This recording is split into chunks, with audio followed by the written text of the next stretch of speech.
এই দেখুন বন্ধুরা, আমি এখন মাছ নিয়ে চলে এসেছি 500 মতো গঙ্গার খয়রা। এখন আমি এই গামলাটাতে ঢেলে নিলাম। আর দেখুন আঁশগুলো এখন আমি ছেড়ে নেব, তাই একটা আমি চামচ নিয়ে চলে এসেছি। দেখুন কত সুন্দর লাগছে মাছগুলো দেখতে।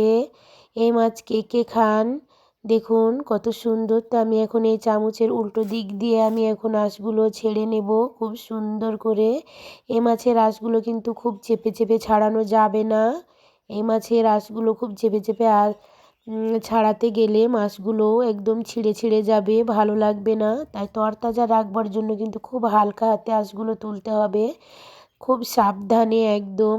তো এইভাবে আমি সব মাছগুলোকে আঁশ ছাড়িয়ে নেব প্রথমে। তো দেখুন বন্ধুরা, কারা কারা পারেন না মাছের আঁশ এইভাবে তুলতে, তারা অবশ্যই এইভাবে দেখে নেবে, তাহলে পারবে। আমিও খুব একটা ভালো জানি না, তো দেখুন আমার হচ্ছে কি না। দেখুন আমার কত সুন্দরভাবে আমি তুলে নিয়েছি আঁশটা, একটাও কিন্তু আমার আঁশ নেই। তো আমি সবগুলো এইভাবে তুলে নেব। তো আমার সব মাছের আঁশগুলো তোলা হয়ে গেছে। এবার আমি পাখনাগুলোকে কেটে নেব। পাখনাগুলো এভাবে কেটে নিতে হবে, আর এই কানটাকেও ফেলে দিতে হবে। আর কানের ভেতর যে ফুলকো আছে, এই ফুলকোগুলোকেও ফেলে দিতে হবে। ফুলকোতে খুব নোংরা ভরা থাকে, আর নোংরাটা থাকলে কিন্তু কিচকিচ করবে। জল দিয়ে ভালো করে ধুয়েও নিতে হবে। তো দেখুন আমার এখানে লেজটা কেটে নিলাম, আর পেটটা কেটে নিয়ে নাড়ি ভুঁড়িগুলোও বের করে নিতে হবে। যেরকমভাবে পারবেন আপনারা বার করবেন। আমি তো কিভাবে করব ঠিকই পাচ্ছি না, কারণ আমার আঙ্গুলে মাছের কাঁটা ফুটেছে, ব্যথা করছে, আমি পাচ্ছি না সেই জন্য। তো দেখুন আমার কোনো মতেই হচ্ছে না, কি করে করব ভাবতেই পাচ্ছি না। তো যাই হোক, একটা করে আমি বের করে নিলাম এভাবেই। এই দেখুন আমার বের করা হয়ে গেছে, সবগুলো এইভাবে আমি বের করে নেব। তো দেখুন আমার সবগুলো বার করা হয়ে গেছে। এবার আমি জল পাল্টে পাল্টে সুন্দর করে ধুয়ে নেব যতক্ষণ জলটা না পরিষ্কার হচ্ছে। তো আমার জলে দেখুন কোনো রকম নোংরা নেই, পরিষ্কার হয়ে গেছে। এখন আমি মাছে লবণ হলুদ দিয়ে মাখিয়ে ম্যাগনেট করে রেখে দেব আধ ঘন্টা মতো।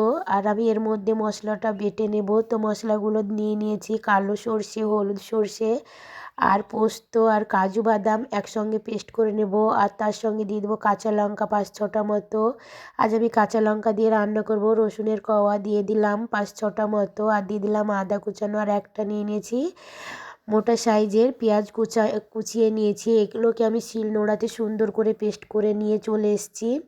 তো আমি এখন গ্যাসে অন করে ফ্রাই প্যান বসিয়ে দিলাম, কারণ এখানে আমি মাছ ভাজা করব। সবসময় আপনারাও যদি থাকে আপনাদের ননস্টিকের এই কড়াটা, তো আপনারা অবশ্যই এই কড়াতে ভাজবেন। মাছগুলো খুব সুন্দর হয় এই কড়াতে ভাজলে, লেগে যায় না, একদম সুন্দরভাবে পারফেক্টভাবে ভাজা হয়, কারণ এই কড়াইয়ের কোনো কিছুই লাগে না। তো দেখুন আমি একে একে মাছগুলো দিয়ে দিলাম। আপনারা যদি অন্য কড়াতে ভাজতে চান, যেটাতে রান্না করেন আপনারা সব সময় রেগুলার বাড়িতে, তো সেই কড়াটা আপনারা ভালো করে গরম করে ধোয়া উঠবে সেই সময় আপনারা তেল দিয়ে দিবেন। আর তেলটা থেকেও যখন ধোয়া উঠবে সেই সময় আপনারা মাছগুলো দিলে দেখবেন মাছগুলো একদমই কড়াতে লাগবে না। তো আমার মাছগুলো অল্প হালকা হাতে আমি উল্টে পাল্টে নাড়া দিয়ে দিলাম, কারণ এই মাছগুলো এতই নরম যে বেশি নাড়াচাড়া করতে গেলে ভেঙে যাবে। তাই আমি হালকা করে ভেজে নিলাম, খুব একটা ভালো করেও ভাজলাম না, খেতে ভালো হবে না, সেই জন্য স্বাদটা একদম হেরে যাবে খুব কড়া করে ভাজলে। তাই আমি অল্প পরিমাণে মাছটাকে ভেজে নিলাম। তো মাছ ভাজা হয়ে গেছে, আমি এখন একটা প্লেটে তুলে নিচ্ছি। দেখুন একে একে এইভাবে ভেজে নেবেন। তো আমার জোড়া লেগে গেছে দেখুন, আমি ভাবছি যে ভেঙে যাবে, তাই আমি ভালো করে আগে ছাড়িয়ে নিলাম। আর আমার এখানে মাছগুলো তোলাও হয়ে গেল। আরও আমার কিছুটা মাছ আছে, তো এখানে আমি মাছগুলো ভেজে নেব। মাছগুলো এই দেখুন আবারও দিয়ে দেব।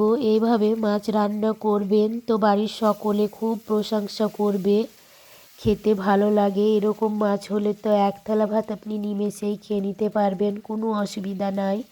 যারা মাছ খায় তাদেরকেই বলছি, আর যারা না খায় তারা তো খাবেই না, যতটাই ভালো হোক না কেন।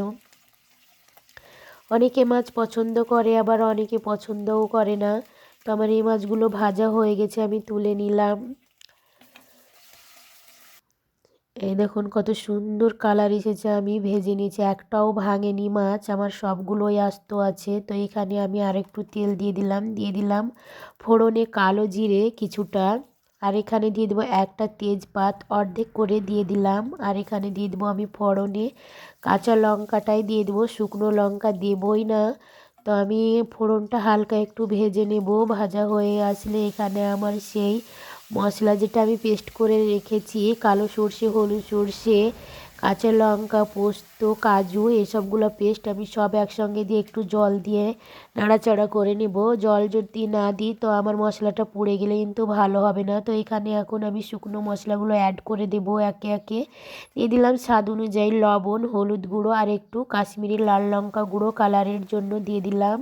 তো মশলাটা এখানে আমি 2 মিনিট মতো কষিয়ে নেব। খুব বেশি কষালে কিন্তু সর্ষে দেওয়া আছে, এগুলো একদম পুড়ে তেতো হয়ে যাবে, তাই হালকা পরিমাণে ভেজে নিলাম।